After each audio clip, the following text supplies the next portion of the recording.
और देखिए यहाँ ड्रग्स का बहुत बड़ा कारोबार हो गया। ड्रग्स के बारे में और बहुत से एरिया के बारे में सुनते थे, लेकिन जामिया नगर में ड्रग्स पेडलर नहीं घुस पाए थे।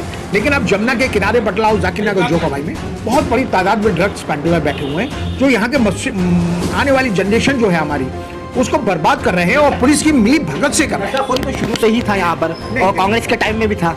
नहीं, देखिए ऐसा है, बात किसकी पार्टी की है और किसकी पार्टी का यहाँ कोई बात नहीं। कम से कम देखिए, बदमाश उस टाइम पे भी आते थे, हमारे टाइम पे भी।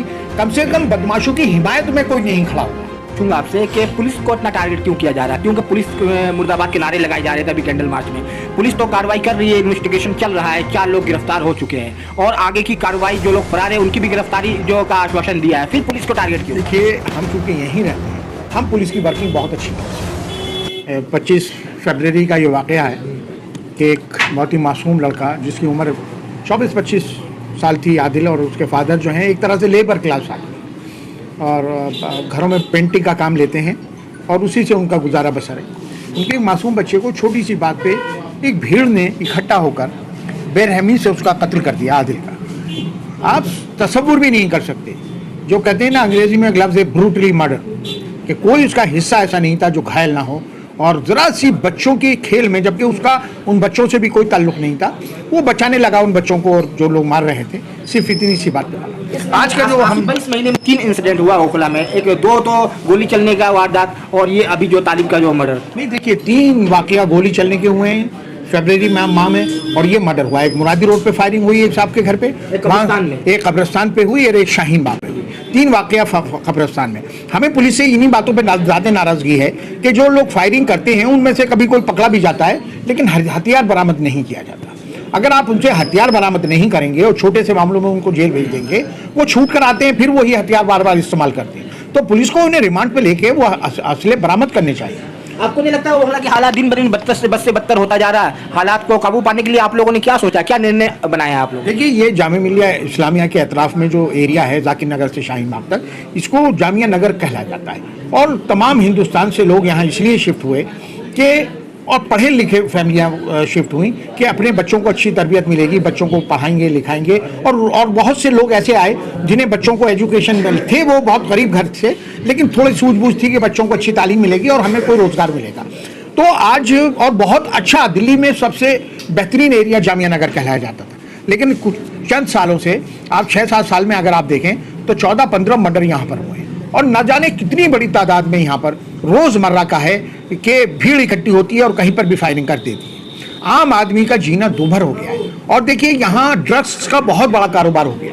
ड्रग्स के बारे में और बहुत से एरिया के बारे में सुनते थे, लेकिन जामिया नगर में ड्रग्स पेडलर नहीं घुस पाए थे। लेकिन अब जमुना के किनारे बटलाव जाकिर नगर जोकाबाई में बहुत बड़ी तादाद में ड्रग्स पेडलर बैठे हुए हैं, जो यहाँ के आने वाली जनरेशन जो है हमारी उसको बर्बाद कर रहे हैं और पुलिस की मिली भगत से कर रहे हैं। तो शुरू से ही था यहाँ पर और कांग्रेस के टाइम में भी था। नहीं, देखिए ऐसा है, बात किसकी पार्टी की है और किसकी पार्टी का यहाँ कोई बात नहीं है। कम से कम देखिए, बदमाश उस टाइम पे भी आते थे, हमारे टाइम पे भी। कम से कम बदमाशों की हिमायत में कोई नहीं खड़ा हुआ। हम पे कम से कम ये इल्ज़ाम नहीं लग पाए कि हमने किसी बदमाश को शेल्टर दिया या कोई बदमाश हमारे यहाँ पैदा हुआ। हमने हमेशा हक और इंसाफ की बात करी। कोई भी हादसा हमारे यहाँ बैठने वाला भी कर सकता है, लेकिन उसके जब वो कोई क्राइम करता है तो वो पहले क्रिमिनल होता है, उसके बाद हमारा दोस्त या हमारा अहबाब या हमारा जान पहचान का होता है। तो सबसे पहला हमारी जो जिम्मेदार लोग हैं उनकी ये जिम्मेदारी बनती है कि वो एडमिनिस्ट्रेशन पर प्रेशर बनाए और उनके खिलाफ सख्त से सख्त कार्रवाई करवाएं। लेकिन आसिफ भाई, एक बात पूछूंगा आपसे कि पुलिस को इतना टारगेट क्यों किया जा रहा है? क्योंकि पुलिस मुर्दाबाद के नारे लगाए जा रहे थे अभी कैंडल मार्च में। पुलिस तो कार्रवाई कर रही है, इन्वेस्टिगेशन चल रहा है, 4 लोग गिरफ्तार हो चुके हैं और आगे की कार्रवाई, जो लोग फरार है उनकी भी गिरफ्तारी जो का आश्वासन दिया है, फिर पुलिस को टारगेट क्यों? देखिए, हम चूंकि यहीं रहते हैं, हम पुलिस की वर्किंग बहुत अच्छी तरह से करते हैं। पुलिस क्या क्या रोल, देखिए ये मर्डर तक बात क्यों पहुंची, उससे पहले के हालात पे नाराजगी है हमें।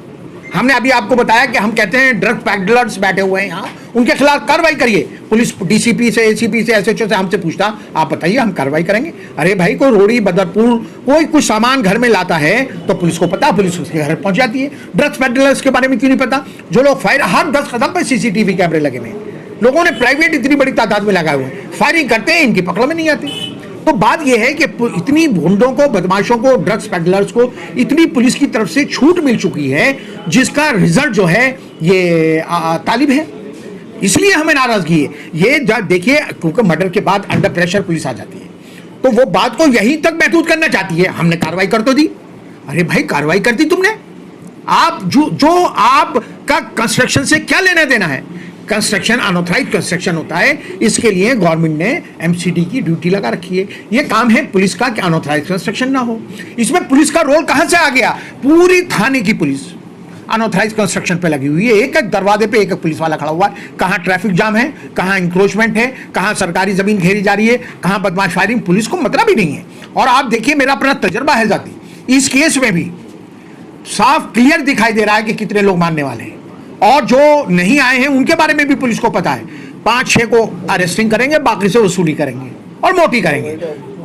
इरफान यही कहकर गया है, इनके दरवाजे पर ही कहकर गया कि मेरा एक फ्लैट ना सही, हमारा कुछ बिगाड़ नहीं पाऊं।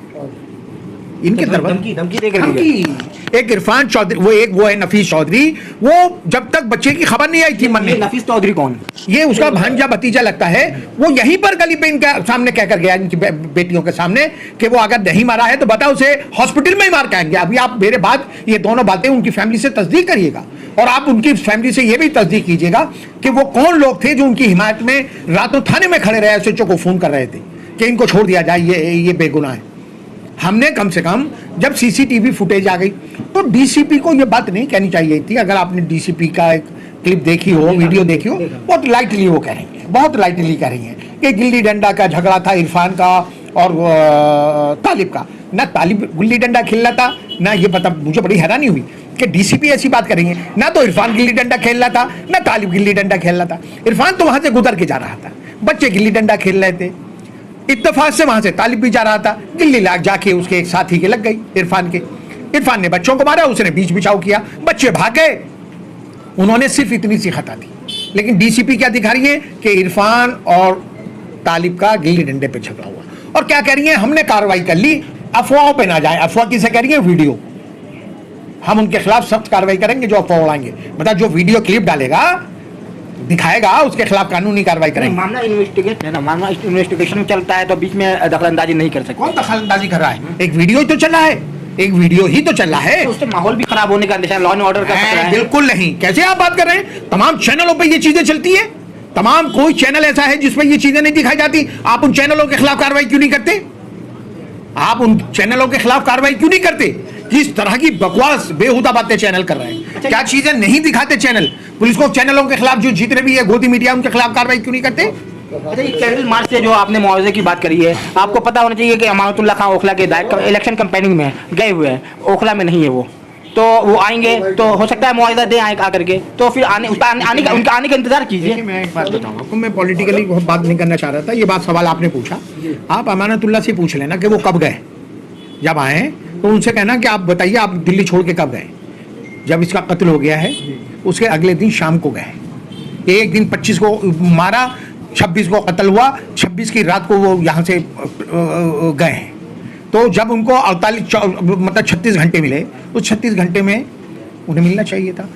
एक जो यूक्रेन में मरा लड़का कर्नाटका, हमें भी अफसोस है सबको, उसके लिए आप पोस्ट डालते हो। आपके पड़ोस में मरता है, उसके लिए आप पोस्ट नहीं डालते हो। आप छत्तीसगढ़ जाते हो, आप हरियाणा में जाके ड्रामा करते हो, है ना, नौकरियां देते हो। अब सुनिए बात, आप सुन लीजिए मेरी बात। पड़ोस में यहाँ पर देखिए वक्फ बोर्ड पे हक जो है वो मुसलमानों का है।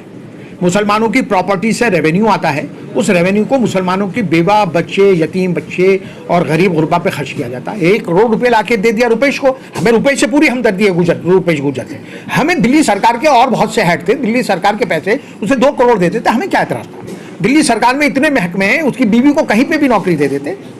इसी तरह से आज बाबू भाई की एक बेटी है, उसको नौकरी मिले, उनको भी 1 करोड़ का मुआवजा बने। मैं बात कह रहा हूँ कि जो अगर आप हकीकत पे हैं, असलियत पे हैं, तो या आप ये कहते हैं कि हम ढोंग फरेब करते हैं, तो आप करिए, हमें क्या एतराज की बात है। बाकी लोग जो फरार है उनकी गिरफ्तारी अगर नहीं होती है तो आप लोग कहाँ तक जाएंगे?